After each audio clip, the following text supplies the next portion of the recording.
Hello.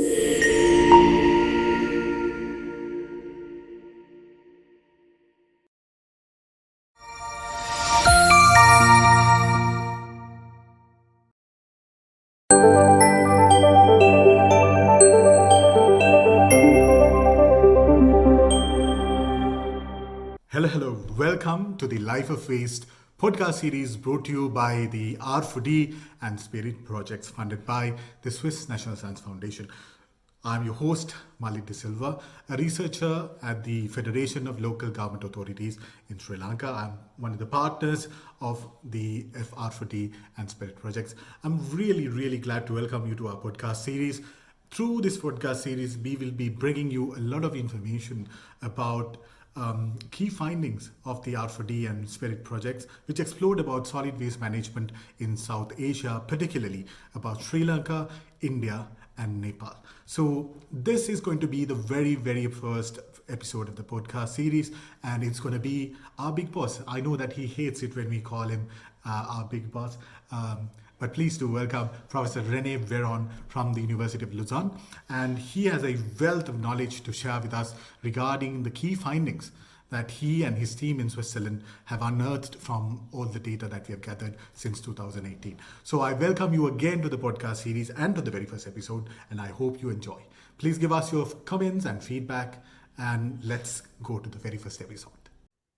Hello, everyone. Good morning, good afternoon, good evening to all of you who are joining from every part of the world. Thank you so much for joining our podcast today. And I think today we're quite lucky. We have quite the treat. We have the principal investigator himself, René Véron. I hope I pronounced the name correctly, René. But please do correct me if I'm wrong. So René is he's our big boss, if you call it in a simple manner.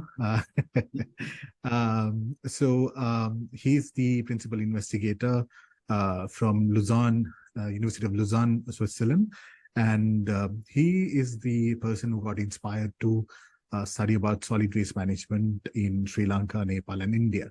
So we thought it would be ideal for us to bring his viewpoint to you guys so that you get to know what we learned and why did he thought of studying solid waste management in the first place. Like, that's the first question that when I thought of the podcast, that came to my mind. So René, I think it's good evening to you there.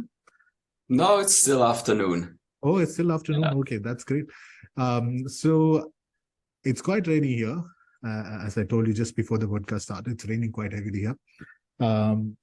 But despite that, we have so much to discuss about today. So I think it would be best if we can start off by giving a brief account about you, introducing yourself to the viewers so that they get to know who you are and what you've been doing, and maybe also a little bit touch on why did you want to study about waste, René? Yeah. Good. Okay, myself. First of all, I'm not a big boss. That has to be corrected right from the beginning. And also the spirit of this project, that it is a collaboration, and hope to have quite horizontal kind of structures in place, because I'm also there to learn from you. So I think it's an exercise, a project of mutual learning, also between researchers, but not only between the researchers. Though myself, I'm a professor of human geography, of social geography at the University of Lausanne in Switzerland. And here it happens to be blue skies, very nice weather. And sometimes I will be maybe a little bit distracted because they're just cleaning our windows outside. So if you see me look at that side, then it's because some people look into my office space. So I have been interested in South Asia for a long time, particularly in India. So I first set foot in India in '94 in Kerala as a PhD student. And since then, the subcontinent has not let me go. So I've done quite a lot of work, first in more rural development and kind of issues of land use change and so on and so forth, markets, crop markets. And the more recently, I mean, it's not that recent anymore, but so since the mid 2000s, I'm more interested, more focused on urban issues, urban developmental issues, look particularly at issues of environmental governance. This is a topic that interests me particularly as a geographer. I'm particularly interested also at the interaction of, let's say, social processes, political processes on the one hand, and more the biophysical dynamics on the other hand. So in that sort of general kind of context, I have also embarked on this project. Right. So René, I think why I also mentioned about why did you thought of studying solid waste management is because in at least in Sri Lanka, I'm not really coherent about the situation in Nepal and in India, but in Sri Lanka, waste have been a sort of a technical study, usually studied by natural sciences. So for us, it was quite a new experience and a great opportunity to sort of see how the social dimension pass well with the solid waste management aspect of social life in Sri Lanka. So as I asked from you before, could you briefly explain to us why solid waste management? What factors interested you?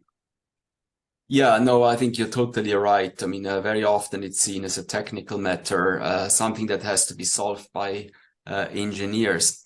But it's not only that. I mean, I became actually interested. I mean, I can sort of tell you that obviously waste is a very important environmental issue, right? So, and South Asia is a region where waste generation is estimated to grow the fastest in the world. Because of increasing incomes, higher levels of urbanization, changing lifestyles, and population growth. So it's become quite important, particularly in South Asia, as an environmental issue. It's, of course, also a social issue. But I became particularly interested in waste for the first time when I heard, thanks to our colleague N.C. Narayan from Kerala, about garbage strikes in the state of Kerala that was they were taking place in the early 2000s. So people near landfills and some kind of waste plants, they became increasingly disaffected by kind of waste policies. And through their strikes, they were able to basically bring the system down, to have wastes accumulating in the cities of Trivandrum and LAP, for example. And so they could put forward their demands through waste and thanks to waste. And so waste, in that sense, is kind of a political tool. And that's something that fascinated me. So something material, a thing, if you want, can become a tool for politics. That's perfect for geographer. You have the material on one side and the political on the other side. So that was really fascinating for me for not only a social environmental issue that's important, but also from a research point of view, an interesting issue to solve. So soon after, I embarked on a project that was on small cities, urban environments and governance in India. And in that small city research, it emerged that waste is an interesting topic. We did not have any preconceptions. We just looked at the urban environment in a very large way. And then we let the field speak to us. And waste came up as something fascinating. Why was it fascinating? It was kind of, particularly in West Bengal, some state-level bureaucrats, they were under lots of pressure from the national government to implement some new waste policies. There was a new solid waste management rules, and they prescribed segregation at source. So as a bureaucrat, you are under that pressure, and at the same time, you have to make people at the local level move. And waste is traditionally the matter of municipalities. And so they just realized that particularly local councillors, they're not that interested in implementing waste segregation at source, particularly in the South Asian context where you have caste and taboos around pollution. It's kind of difficult to tell people that now you have to touch the waste and sort it in different bins and so on and so forth. As a politician, doesn't make you very popular. Yeah. So it was very interesting to see this kind of system of different kind of political incentives. And so it was just a topic that spoke to me. And I thought it would be nice to look a little bit more in detail on these issues. Yeah, I think, René, also, I would pitch in by explaining a little bit how Sri Lanka and also Nepal pitches into this picture. Now, as our viewers might know, that in Sri Lanka, there's the collapse of the Mithiramulla garbage dump. You might know, you might not know, but it is a collapsing of a waste dump in Colombo. And it took about 25 lives. And this also happened on the Sinhala Tamil New Year, which is an important holiday in Sri Lanka, very important holiday, actually one of the most important. And it happened on that day. So it really left a mark in the hearts of the people. And also it really pressured the politicians to sort of look into more sustainable solutions. Of course, after studying this for about studying solid waste management for 4 years, I can say that, it was a very temporary shock, and the measures that were taken was also ad hoc. But I think René will elaborate on it further when we go more into our discussion. So I think, René, that's one of the reasons why you selected Sri Lanka. And of course, Nepal, on the other hand, faced the devastating earthquake. And that also created a huge concern there with regards to how this waste would be managed. And then also they experienced the Indian blockade also, which also further complicated things. So this is how India and Sri Lanka came into the picture. Did I cover it properly, René? Or would you like to add something? This is absolutely right. And I mean, if we go into the history of this project, it's a little bit longer even than that. We have time. The history really goes back, so it's maybe interesting to know how sometimes some circumstances also lead to a project, right? In a paper, we always justify things in a more or less scientific way, in a rational way.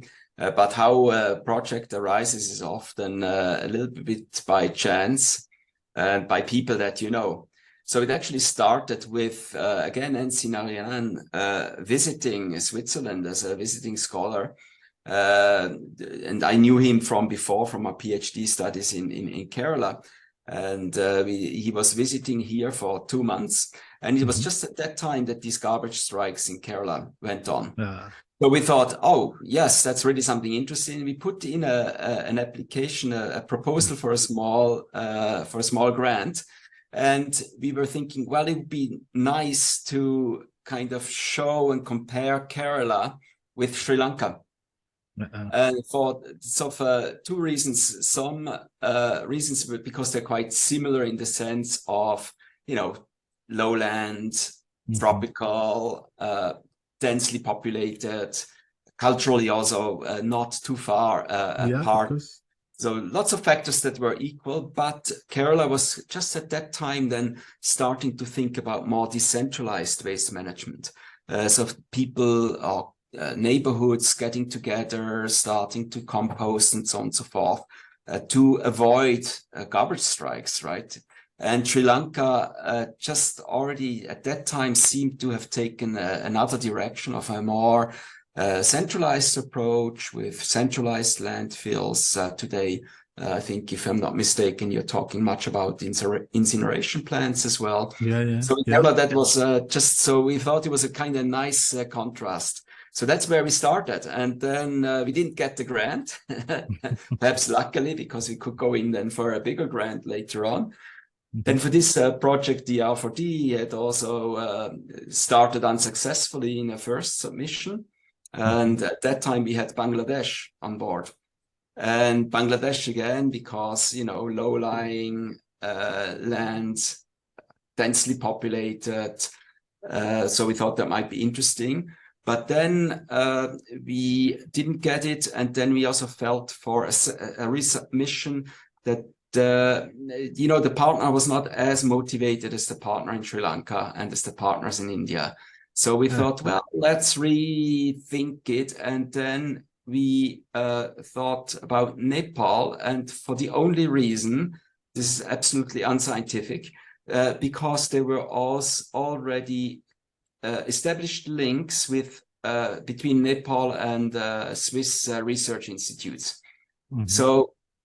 So we thought, okay, why not? And tried it, gave it a go. So when you ask me about the selection criteria of these three countries, I have to pass. There's not good criteria at the beginning, but at the end of the day, it was actually very good to have these three countries. You mentioned the different crisis moments in them. Each country dealt with things in a different way. It was very useful to have also three countries with a very different institutional setup. Mm-hmm. And it was very good to have multiple countries because they can also learn from each other. And so elements from Nepal might be interesting for Sri Lanka and vice versa, or things are done in a particular way. So so that's how we ended up with Nepal, India, and Sri Lanka. So I think, René, that even though you said that it's quite unscientific, I think it's quite scientific, because two of the countries that you selected, because of similar geography, similar demography, and also we had lots of trouble with solid waste management at the time. And then, of course, Nepal also brought in quite a lot of information, I think, later on when we went on to see the systole and see how unique it is and how Kathmandu has to face a specific geographical issue because of its location and how it is, which is a problem that we in Colombo do not have to tackle with. And I think, it was quite scientific, and also you were being more practical. So being practical is also, being pragmatic is also scientific. So so if you move on, René, to sort of discuss about the key findings now, because we were fortunate enough to continue our data collection activities through a very difficult time. COVID-19 was very tough to a certain extent. At a certain time, we were limited to writing letters to each other online in the COVID-19 period. If our viewers go to our blog and our website, the Life of Waste, you can read them. We have written letters to each other explaining the situation in Nepal, in Switzerland, in Sri Lanka, how difficult it was for us.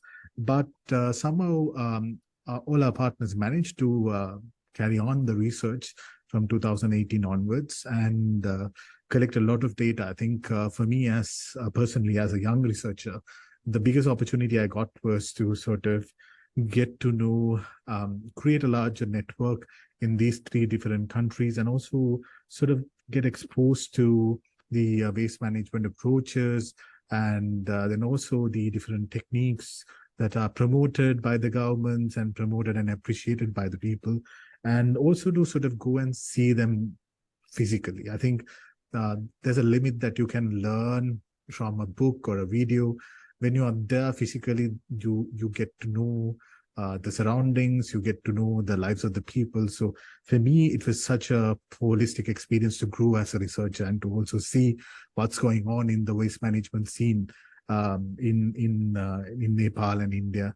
And I think especially I was quite fascinated with the situation in Nepal, because it's a situation that I've never seen anywhere, because they have very limited space to manage waste. And then, of course, they have organized waste workers and all of this. And I think it's better if you can explain a little bit on the general findings, like altogether. What did you find about the waste management activities in Nepal, Sri Lanka, and India? I know it's a very broad topic, but if you can touch upon the key findings, I think that would be super interesting for our readers, and then they can go on and read our working papers then. Yeah.